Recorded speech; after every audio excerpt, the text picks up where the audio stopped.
Welcome to the Learning Pines YouTube. We hope this video helps. You start now by locking in your source and references. Choose a high-res photo and 3 Ghibli-style references for color, composition, and foliage. Once done, open the photo in a layer-capable editor and create duplicate layers, base, paint, and effects. Make a new document for color swatches sampled from the references. This speeds color matching. Also set up a soft light and multiply layer for later.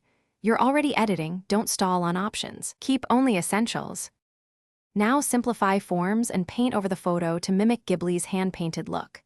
You'll trace major shapes on the paint layer using a low-opacity brush, then block in color planes with the sampled swatches. Once shapes are accurate, switch to textured, painterly brushes to add visible strokes and soft gradients. Make edges slightly diffuse. Use cloning and smudge sparingly to remove photographic noise. Make sure to keep the overall contrast slightly lower than the photo for that. Finish by applying color grading and subtle atmospheric effects.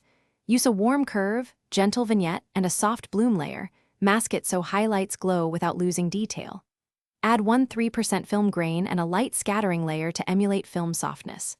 Once done, flatten a copy for export and save the layered file for tweaks.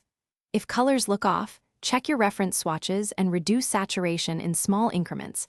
If brush texture disappears, increase brush opacity or add a new textured overlay and